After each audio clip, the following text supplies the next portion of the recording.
नमस्कार दोस्तों, मैं पिंटरनोर सिंह PN सवाल यूपी के कुशीनगर में जगदीशपुर से। आज यह बात उस विषय को लेके जो कि यूपी की सरकार 5,000 स्कूलों को बंद करने जा रही है। हाँ, यह वीडियो काफ़ी दिनों बाद हम बना रहे हैं, चूँकि हम समय नहीं पा रहे थे इस वीडियो बनाने के लिए, तो आज समय पाए हैं तो अपने सोच को लेके आपके बीच में यह बात शेयर कर रहे हैं कि ये जो स्कूल बंद करे जा रही है सरकार, इससे जनता का क्या फ़ायदा है, आपका क्या फ़ायदा है, ये सोचने वाली बात है। हाँ, सरकार का फ़ायदा है ये तो कोई भी सोच सकता है, क्योंकि सरकार ये जो स्कूलें बंद करे हैं तो इतने सरकारी स्कूलों से बंद करने से सरकार उतने स्कूलों को जिम्मेदारियों से बच जा रही है। साथ ही इतने सारे स्कूलों में जो शिक्षक थे उनके तनख्वाह देने से बच जा रही है। हाँ, आपका क्या फ़ायदा है? सरकार को फ़ायदा तो हो गया, ये बात आप भी समझ सकते हैं, लेकिन उस फ़ायदे के ज़रिए आपका क्या फ़ायदा हुआ है, ये तो हो गया सरकार का फ़ायदा। अब दूसरी बात, ये जो स्कूलें बंद हो रही हैं तो इतने सारे स्कूलों पे ये जो बच्चे पढ़ रहे थे गरीब परिवार से, वह बच्चे कहाँ जाएंगे? तो ये नुकसान उस गरीब परिवार के लिए जिनके बच्चे उस स्कूल में पढ़ रहे थे। अभी आपका फ़ायदा नहीं दिखा, नुकसान आपको बता रहे हैं। सरकार का फ़ायदा आपको दिखा दिया है, नुकसान बता रहे हैं। तो ये नुकसान उन बच्चों के लिए, उस परिवार, गरीब परिवार के लिए जिनके बच्चे वहाँ पर पढ़ रहे थे। ये तो हो गया गरीब का नुकसान।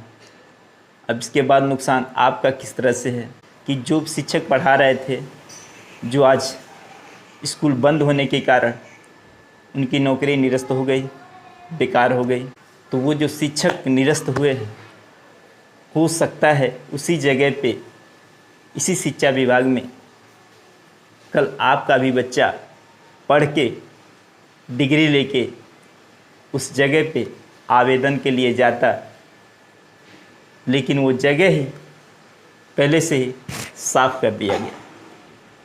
अब सोचिए एक बार कि अगर आप अपने बच्चे को पढ़ा रहे हैं किसी अच्छे स्कूल में, और अगर आपका लड़का पढ़ लिख के उसी नौकरी के लिए अगर जाता है तो कहाँ जाएगा? क्योंकि इतनी सारी जगह पहले से ही साफ कर दी गई है। तो ये नुकसान इस तरह से आपका भी है कि ये जो नुकसान हो सकता है कुछ लोग देख के हंस रहे होंगे, उस अध्यापक को लेके कितने बड़ी तनख्वाह लेके ऐश कर रहा था, अब अच्छा हुआ कि नौकरी से हाथ धो बैठा। चलिए ठीक है, अगर आप ऐसा सोचते हैं तो वो सिर्फ इसलिए सोचते हैं क्योंकि उस पर पढ़ाई अच्छी नहीं हो रही थी, क्योंकि उस पर वह मास्टर ज़्यादातर बैठ के तनख्वाह ले रहे थे। तो इसमें समझने वाली बात यह है कि सरकार को लेके कि जो सरकार यह स्कूलें बंद कर रही है, वही सरकार इन्हीं अध्यापकों पर जोर डालती, दबाव डालती, कड़ाई करती,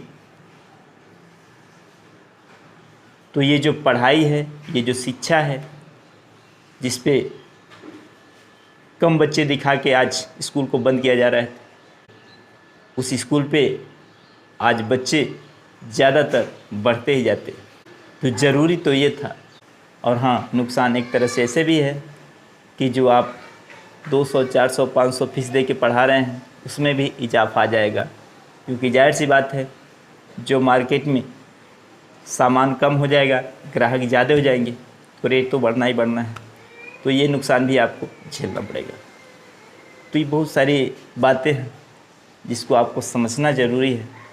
ये जो कुछ भी हो रहा है इसमें सिर्फ़ और सिर्फ सरकार का फ़ायदा है। आपका फ़ायदा क्या है ये आपको सोचना है। अगर आज नहीं सोचेंगे तो कल आपके लिए सोचने के लिए जगह भी नहीं मिलेगा, समय भी नहीं मिलेगा, क्योंकि यह भविष्य का सवाल है। आपके बच्चे आपके भविष्य हैं, इस देश के भविष्य हैं। अगर भविष्य को संवारना है, सुधारना है, तो शिक्षा सबसे आवश्यक है। जो भी है इस पर ध्यान दीजिए कि ये जो हो रहा है इसके पीछे जनता का क्या फ़ायदा है, आपका क्या फ़ायदा है, सरकार का फ़ायदा है, ये बात तो समझ सकते हैं आप भी और हम भी। लेकिन सरकार के इस फ़ायदे से आपका क्या फ़ायदा है, इस पे जोर डालिए। नुकसान जो बताए हैं इस पे गौर कीजिएगा कि नुकसान आपको किस तरह से होने वाला है। आपके बच्चे की नौकरी को लेके वह जगह छिन गई, आपके बच्चे के पढ़ाई को लेके फीस में इजाफा होगा। हाँ, अंत में बस इतना कहेंगे कि हमारी बात कभी भी अगर सोचनी हो, समझनी हो, तो अपने दिल दिमाग से सोचिएगा, किसी पार्टी का होकर नहीं। क्योंकि दिल और दिमाग से आप सोचेंगे तो हमें विश्वास है कि इतने सक्षम हैं आप कि कोई भी बात सही और गलत सोच समझ सकते हैं। अगर किसी पार्टी का होकर आप हमारी बात को सुनेंगे और समझेंगे तो शायद नहीं समझ पाएंगे। इसलिए अपने दिमाग से, दिल से सोचिएगा और समझिएगा तो बड़ी आसानी से आप भी समझ जाएंगे इस बात को। हाँ, अगर हमें और भी समझना चाहते हैं, हमारे चैनल को समझना चाहते हैं, तो हमारे पीछे और भी सारा वीडियो है, हमारे चैनल में आकर देख सकते हैं। इससे आप हमें भी समझ जाएंगे, हमारे इस चैनल को भी समझ जाएंगे। बस हमारे इस चैनल के बनाने का मुख्य उद्देश्य यही है कि यह एक हथियार है जनता के लिए, आपके लिए, कि कभी भी कोई बात होती है तो इसी चैनल के ज़रिए आपकी बातों को जनता के बीच में लाके हो सकता है इस चैनल के द्वारा आपको इंसाफ दिला सके। अगर आप हमारे चैनल से जुड़े हैं तो अच्छी बात है, अगर नहीं जुड़े हैं तो हमारे चैनल से जुड़ जाइए, हमारे चैनल को सब्सक्राइब करके जो भी करना है जल्दी कीजिए। आपका अपना पेंटर नवाब सिंह, PNS आवाज़, यूपी के कुशीनगर में, जगदीशपुर से। जय हिंद दोस्तों।